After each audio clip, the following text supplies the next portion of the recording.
शांती. आज आहे 10/9/2024 ची मुरली. महावाक्य आहे, गोड मुलांनो, मायेला वश करण्याचा मंत्र आहे मन मना भव. याच मंत्रामध्ये सर्व विशेषता सामावलेल्या आहेत. हाच मंत्र तुम्हाला पवित्र बनवितो. प्रश्न आहे, आत्म्याच्या सेफ्टीचे 1 नंबरचे साधन कोणते आहे आणि ते कसे? उत्तर आहे, आठवणीची यात्रा हेच सेफ्टीचे 1 नंबरचे साधन आहे. कारण या आठवणीनेच तुमचे कॅरेक्टर अर्थात चारित्र्य सुधारते. तुम्ही मायेवर विजय प्राप्त करता. आठवणीद्वारे पतित कर्मेंद्रिये शीतल होतात. आठवणीनेच बळ मिळते. ज्ञान तलवारीमध्ये आठवणीची धार अर्थात शक्ती पाहिजे. आठवणीमुळेच गोड सतोप्रधान बनाल. तुम्ही कोणावरही क्रोध करणार नाही.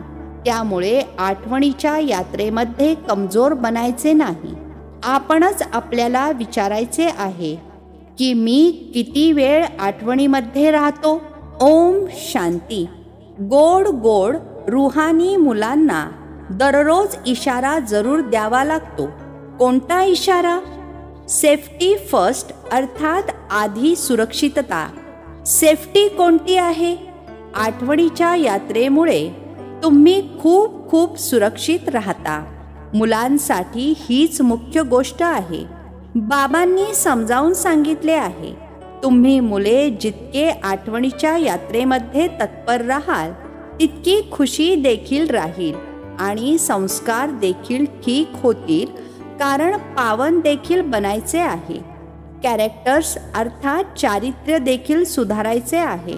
आपली तपासणी करायची आहे.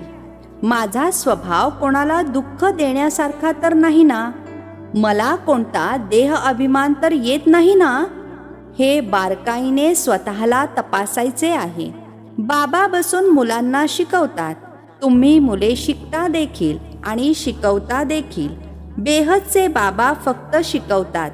बाकी तर सर्व आहेत देहधारी. यामध्ये सारी दुनिया आली. एक बाबाच विदेही आहेत. ते तुम्हा मुलांना म्हणतात की तुम्हाला देखील विदेही बनायचे आहे. मी आलो आहे तुम्हाला विदेही बनविण्यासाठी. पवित्र बनूनच तिथे अर्थात परमधाममध्ये जायचे आहे. अपवित्रला तर सोबत घेऊन जाणार नाहीत. त्यामुळे सर्वात पहिला मंत्रच हा देतात. मायेला वश करण्याचा हा मंत्र आहे. पवित्र होण्याचा हा मंत्र आहे. या मंत्रामध्ये खूप विशेषता भरलेल्या आहेत. याद्वारेच पवित्र बनायचे आहे. मनुष्यापासून देवता बनायचे आहे. जरूर आपणच देवता होतो.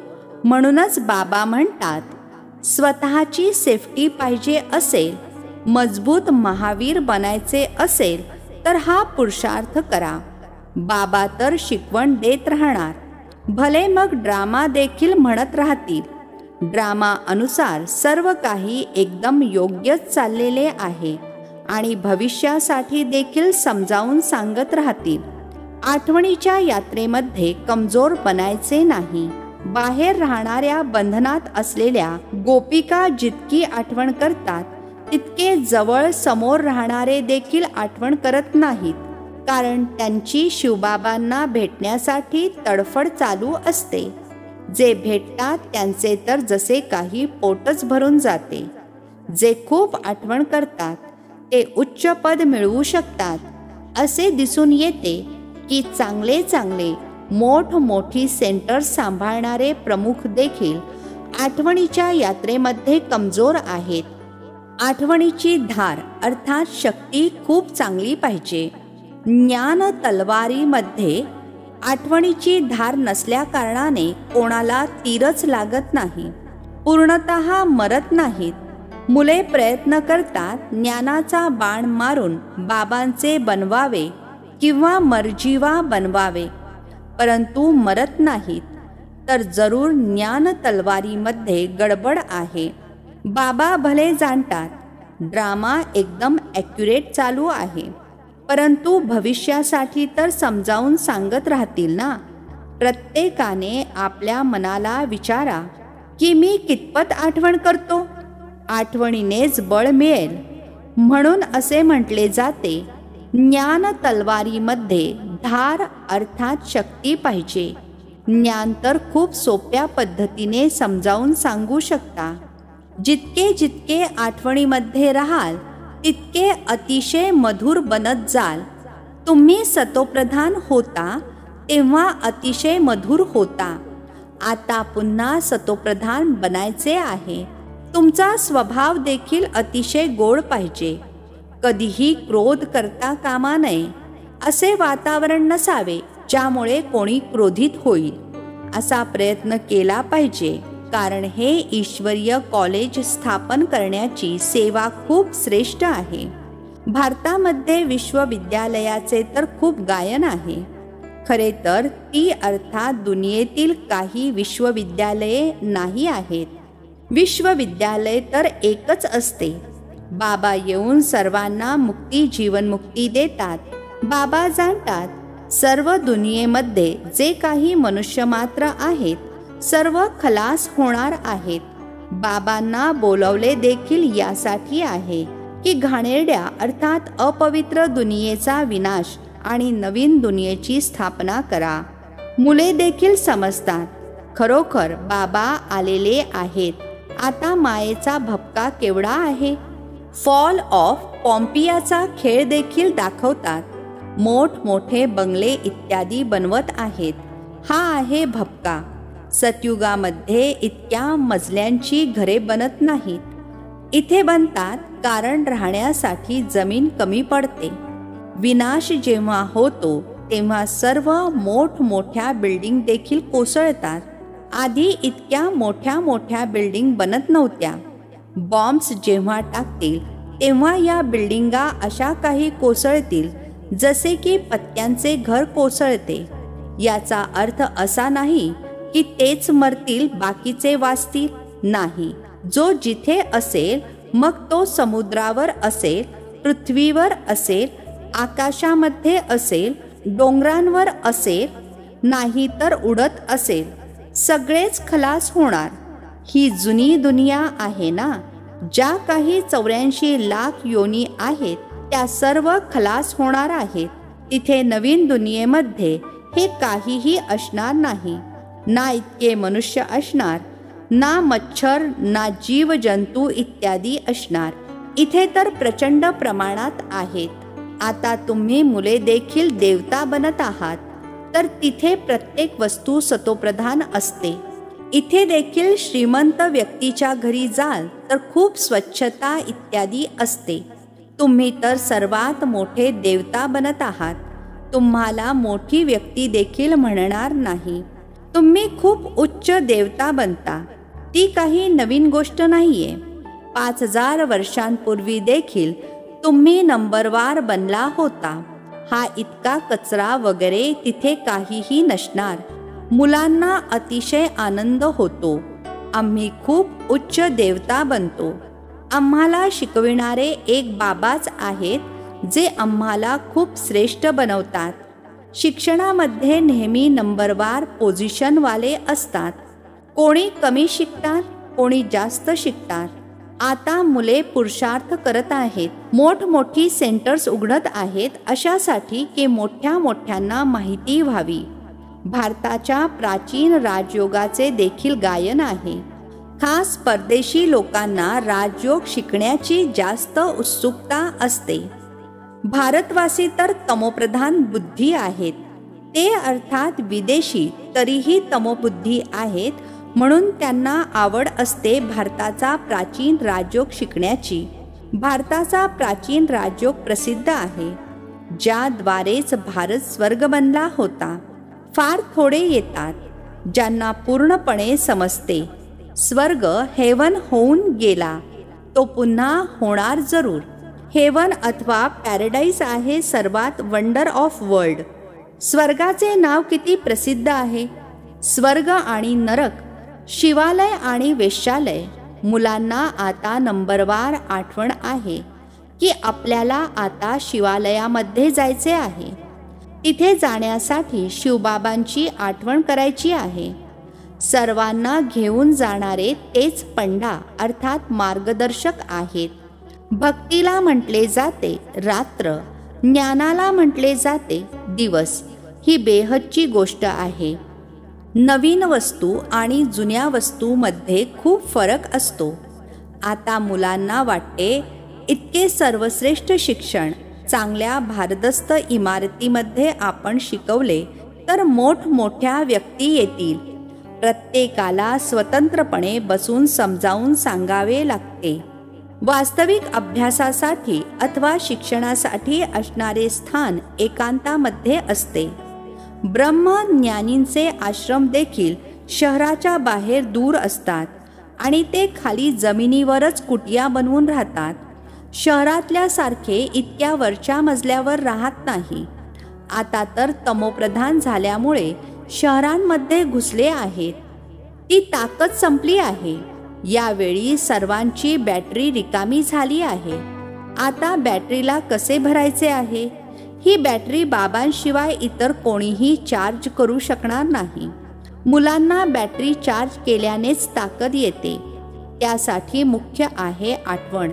यामध्येच मायेची विघ्ने पडतात. कोणी मग सर्जन समोर खरे सांगतात, कोणी लपवून ठेवतात. आपल्यामध्ये जे दोष आहेत ते तर बाबांना सांगावे लागतील. या जन्मामध्ये जी पापे केली आहेत ती अविनाशी सर्जन समोर कबूल केली पाहिजेत. नाही तर मन आतमध्ये खात राहील. ऐकवल्यानंतर मग ते आतल्या आत खाणार नाही. आतमध्ये ठेवणे हे देखील नुकसान करणारे आहे. जी मुले सच्ची असतात ती सर्व काही बाबांना सांगतात की या जन्मामध्ये ही पापे केली आहेत. दिन प्रतिदिन बाबा यावर जोर देत राहतात की हा तुमचा अंतिम जन्म आहे. तमोप्रधान असलेल्यांकडून पापे तर जरूर होत असतील ना. बाबा म्हणतात, मी अनेक जन्मांच्या शेवटच्या जन्मामध्ये जो नंबर 1 पतित बनला आहे त्याच्यामध्येच प्रवेश करतो, कारण त्यालाच पुन्हा नंबर 1 मध्ये जायचे आहे. खूप मेहनत करावी लागते. या जन्मामध्ये पापे झाली तर आहेत ना. कितीतरी जणांना तर कळतही नाही की आपण काय करत आहोत. खरे सांगत नाहीत. काही जण खरे सांगून टाकतात. बाबांनी समजावून सांगितले आहे, मुलांनो, तुमची कर्मेंद्रिये शीतल तेव्हा होतात जेव्हा कर्मातीत अवस्था होते. जसे मनुष्य वृद्ध होतो तर कर्मेंद्रिये आपोआप शीतल होतात. इथे तर लहानपणीच सर्व शांत झाले पाहिजे. चांगल्या रीतीने योग बलामध्ये राहतील तर या सर्व गोष्टींचा शेवट होईल. तिथे असा कोणता घाणेरडा रोग, कचरापट्टी इत्यादी काहीच असत नाही. मनुष्य खूप स्वच्छ शुद्ध राहतात. तिथे आहेच रामराज्य. इथे आहे रावण राज्य. तर अनेक प्रकारचे घाणेरडे रोग इत्यादी होतात. सतयुगामध्ये असे काहीच होत नाही. काही विचारूच नका. नावच किती फर्स्ट क्लास आहे. स्वर्ग, नवीन दुनिया, खूप स्वच्छता असते. बाबा सांगत आहेत, या पुरुषोत्तम संगम युगावरच तुम्ही या सर्व गोष्टी ऐकता. कालपर्यंत ऐकत नव्हता. कालपर्यंत मृत्यू लोकचे मालक होता. आज अमर लोकचे मालक बनता. निश्चय होतो काल मृत्यू लोकमध्ये होतो. आता संगम युगात आल्यामुळे अमर लोकमध्ये जाण्यासाठी तुम्ही पुरुषार्थ करत आहात. शिकवणारा देखील आता मिळाला आहे. जे चांगल्या प्रकारे शिकतात ते पैसे देखील चांगले कमावतात. बलिहारी शिक्षणाची म्हणणार हे देखील असेच आहे. या शिक्षणामुळे तुम्ही खूप उच्च पद प्राप्त करता. आता तुम्ही प्रकाशामध्ये आहात हे देखील तुम्हा मुलांशिवाय आणखी कोणालाही माहीत नाही आहे. तरी देखील तुम्ही सारखे सारखे विसरून जाता. जुन्या दुनियेमध्ये निघून जाता. विसरणे अर्थात जुन्या दुनियेमध्ये जाणे. आता तुम्हा संगमयुगी ब्राह्मणांना माहीत आहे की आपण आता कलियुगामध्ये नाही आहोत. हे कायम लक्षात ठेवायचे आहे की आपण नवीन विश्वाचे मालक बनत आहोत. बाबा आम्हाला शिकवतातच मुळी नवीन दुनियेमध्ये जाण्यासाठी. हा आहे शुद्ध अहंकार, तो आहे अशुद्ध अहंकार. तुम्हा मुलांना तर कधी अशुद्ध विचार देखील येता कामा नयेत. पुरुषार्थ करता करता सरते शेवटी रिझल्ट लागेल. बाबा समजावून सांगत आहेत, या वेळेपर्यंत सर्व पुरुषार्थी आहेत. जेव्हा परीक्षा होते तेव्हा नंबरवार पास होऊन मग ट्रान्सफर होतात. तुमचे आहे बेहदचे शिक्षण, ज्याला फक्त तुम्हीच जाणता. तुम्ही किती समजावून सांगता. बेहदच्या बाबांकडून वारसा घेण्यासाठी नवीन नवीन येत राहतात. भले दूर राहतात तरी देखील ऐकता ऐकता निश्चयबुद्धी होतात. अशा बाबांच्या सन्मुख देखील गेले पाहिजे. ज्या बाबांनी मुलांना शिकवले आहे अशा बाबांना तर सन्मुख नक्कीच भेटले पाहिजे. हे समजल्यामुळेच इथे येतात. कुणाला समजत नसले तरीही इथे आल्यावर समजतात. बाबा म्हणतात, मनात कोणतीही गोष्ट असेल, समजत नसेल तर भले विचारा. बाबा तर चुंबक आहेत ना. ज्यांच्या भाग्यामध्ये आहे ते चांगल्या प्रकारे आत्मसात करू शकतात. भाग्यात नसेल तर मग खलास, ऐकून न ऐकल्यासारखे करतात. इथे कोण बसून शिकवत आहेत? भगवान. त्यांचे नावच आहे शिव. शिवबाबाच आपल्याला स्वर्गाची बादशाही देतात. मग कोणते शिक्षण चांगले? तुम्ही म्हणाल आम्हाला शिवबाबा शिकवतात, ज्यामुळे 21 जन्मांची बादशाही मिळते. अशा प्रकारे समजावून सांगत घेऊन जातात. कोणी मग पूर्ण न समजल्यामुळे इतकी सेवा करू शकत नाहीत. बंधनाच्या बेड्यांमध्ये जखडून राहतात. सुरुवातीला तर तुम्ही कसे स्वतःला बंधनातून सोडवून आलात. जसे कोणी मस्ताने असतात, अर्थात ईश्वरीय नशेमध्ये मशगूल राहणारे असतात. हा देखील ड्रामामध्ये पार्ट होता, ज्याने आकर्षित केले.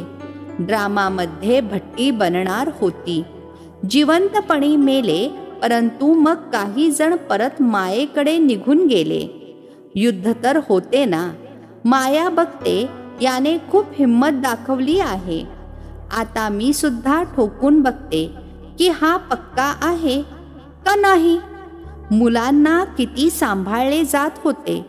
सर्व काही शिकवत होते. तुम्ही मुले अल्बम वगैरे बघता, परंतु फक्त चित्र बघितल्याने देखील समजू शकणार नाही. कोणीतरी बसून सांगावे की काय काय होत होते. कसे भट्टीमध्ये पडलो होतो, मग कोणी कसे निघाले, कोणी कसे. जसे नोटा छापतात तरी देखील काही काही नोटा खराब होतात. ही देखील ईश्वरीय मिशनरी आहे. ईश्वर बसून धर्माची स्थापना करतात. ही गोष्ट कुणालाच माहीत नाही आहे. बाबांना बोलावतात देखील, परंतु जसे तवाई अर्थात भरकटलेले, समजतच नाहीत. म्हणतात की हे कसे होऊ शकते. माया रावण एकदम असे बनवते. शिवबाबांची पूजा सुद्धा करतात आणि मग म्हणतात सर्वव्यापी आहेत.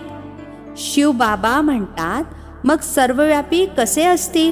पूजा करतात, लिंगाला शिव म्हणतात.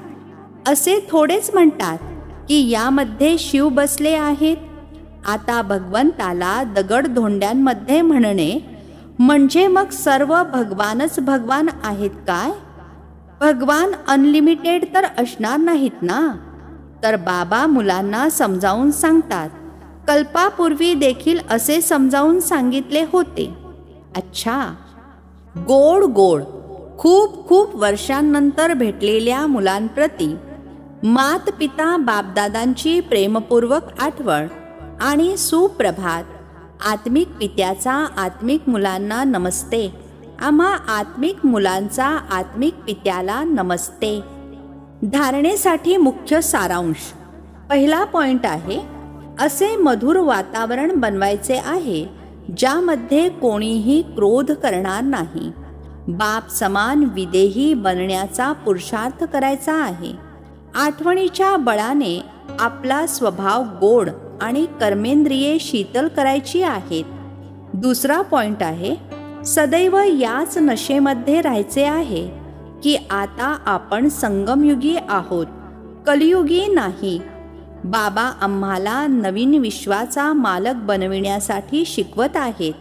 अशुद्ध विचार समाप्त करायचे आहेत. आजचे वरदान आहे, अकाल तख्त आणि दिल तख्तावर बसून सदैव श्रेष्ठ कर्म करणारे कर्मयोगी भव. अकाल तख्त आणि दिल तख्तावर बसून सदैव श्रेष्ठ कर्म करणारे कर्मयोगी भव. स्पष्टीकरण आहे, यावेळी तुम्हा सर्व मुलांना 2 तख्त मिळतात. एक अकाल तख्त, दुसरे दिल तख्त. परंतु तख्तावर तोच बसतो ज्याचे राज्य असते. जेव्हा अकाल तख्तनशीन आहात, स्वराज्य अधिकारी आहात आणि बाबांच्या दिल तख्तनशीन आहात, तर बाबांच्या वारशाचे अधिकारी आहात, ज्यामध्ये राज्यभाग्य सर्व काही येते. कर्मयोगी अर्थात दोन्ही तख्तनशीन. अशा तख्तनशीन आत्म्याचे प्रत्येक कर्म श्रेष्ठ असते, कारण सर्व कर्मेंद्रिये लॉ आणि ऑर्डरवर राहतात, अर्थात कायदा आणि सुव्यवस्थेप्रमाणे कार्य करतात. स्लोगन आहे, जे कायम स्वमानाच्या सीटवर सेट असतात तेच गुणवान आणि महान आहेत. जे कायम स्वमानाच्या सीटवर सेट असतात तेच गुणवान आणि महान आहेत. अच्छा. ओम शांती. नवनवीन मराठी व्हिडिओज प्राप्त करण्यासाठी सबस्क्राईब करा मराठी गॉड रिपोर्ट चॅनलला.